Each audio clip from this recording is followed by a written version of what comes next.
In 1906, Upton Sinclair released The Jungle, a novelized expose on the horrid working conditions in America seen through the eyes of an immigrant meatpacker. Sinclair's primary purpose in writing The Jungle was to highlight the dangers of capitalism and persuade America to embrace socialism before it was too late. In it, he points out that some of us, through disease, disfigurement, and death of workers in the meatpacking plants, were quite literally eating the poor to line the pockets of the rich, even as general working conditions meant that was metaphorically true anyway. Unfortunately, the majority of people who read the book instead understood it to be about how icky the food they were eating is. So instead of labor reforms, we got food safety laws and the FDA.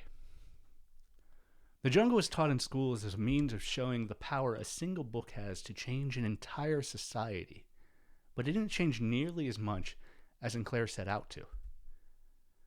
Sometimes we read a book with a clear purpose, and our major takeaway is at best peripheral to that purpose. And there's more than one book that sticks in my mind for reasons the author may have failed to anticipate.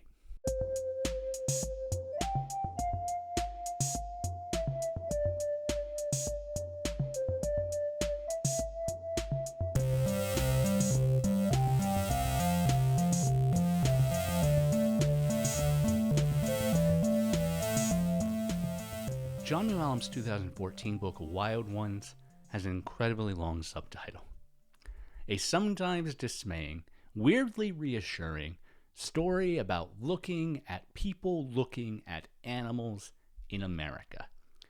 It's a fascinating history of conservation in the U.S., looking at how humans have intervened for and against endangered species over the course of centuries. It's possible, I'm sure, to read Mooallem's book as just that, an interesting survey of the history and current state of a movement, as an exploration of humanity's relationship to the natural world. But Mooallem keeps coming back to interactions with his young daughter. And it's through that I think he's trying to say something much, much broader. About halfway through the book, Mooallem speaks of a concept called shifting baseline syndrome. Perhaps it's best to leave the explanation in his words, so I'll read this section from part 2 of the book. The phenomenon that Powell stumbled onto has a name: shifting baseline syndrome. The term was coined in 1995 by a fisheries scientist named Daniel Pauly. Pauly recognized global fish populations had been slowly collapsing, and though scientists weren't blind to the damage, their vision was too narrow and subjective to take it in its full extent. Every generation of scientists accepts the oceans as it inherits them, Pauly argued. Overfishing may eat away at fish stocks, or even drive species extinct, but when the next generation of scientists start their careers, they don't see the oceans as depleted. That depleted condition becomes their baseline, against which they'll measure any subsequent losses in their lifetimes. Because of this, a comprehensive picture of the changes happening across generations never truly comes into focus. Scientists are only concentrating on a small part of a line graph that is in fact much longer and much more steeply plunging. We know, for example, that between 1850 and 2005, overfishing reduced the cod population in the northwestern Atlantic by 92%. As we began to fish bigger species like cod into scarcity, we transitioned to eating smaller ones, like monkfish. As Pauly puts it, humans are blindly fishing their way down the marine food web. And when Pauly introduced the idea of shifting baseline syndromes in the 90s, he would joke to the press that kids might soon be enjoying jellyfish salad sandwiches instead of tuna. These days, he points out that there actually is a commercial jellyfish fishing industry up and running in Asia and the American Southeast. Shifting baseline syndrome, then, is only the scientific manifestation of a broader problem affecting all people, what the psychologist Peter H. Kahn Jr. has named environmental generational amnesia. All of us adopt the natural world we encounter in childhood as our psychological baseline, an expectation of how things should be. And we gauge the changes we see against that norm. Wow.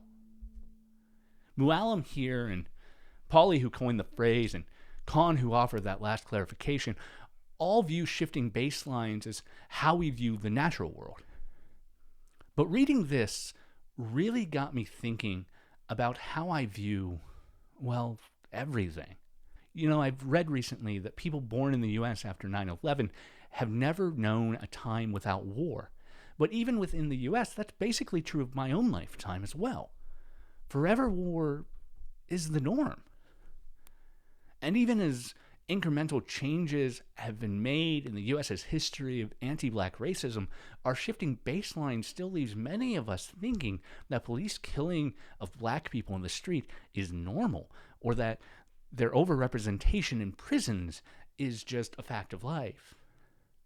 As Malcolm X said, if you stick a knife 9 inches into my back and pull it out 3 inches, that's not progress.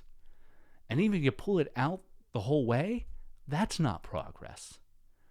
Progress is healing the wound, and America hasn't even begun to pull out the knife. What America has done, what white society has done, is convince itself it has, forgetting the horrors of the past as a means to ignore the horrors of the present.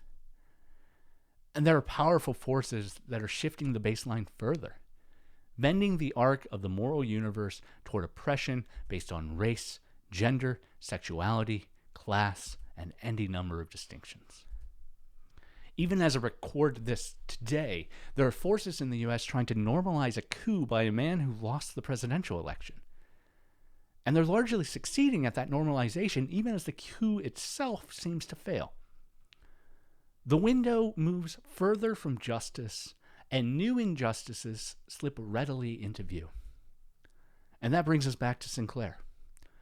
Or maybe it brings us to Ursula K. Le Guin, who said, "We live in capitalism. Its power seems inescapable, and so did the divine right of kings."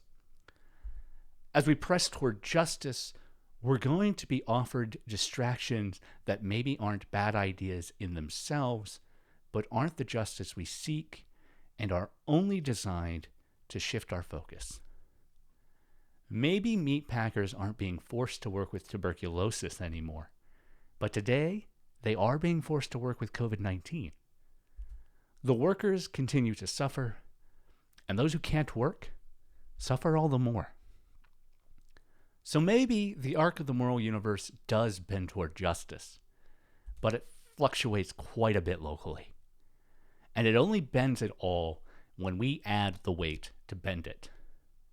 So I'll leave off with another quote from a specific context that I'll apply more broadly.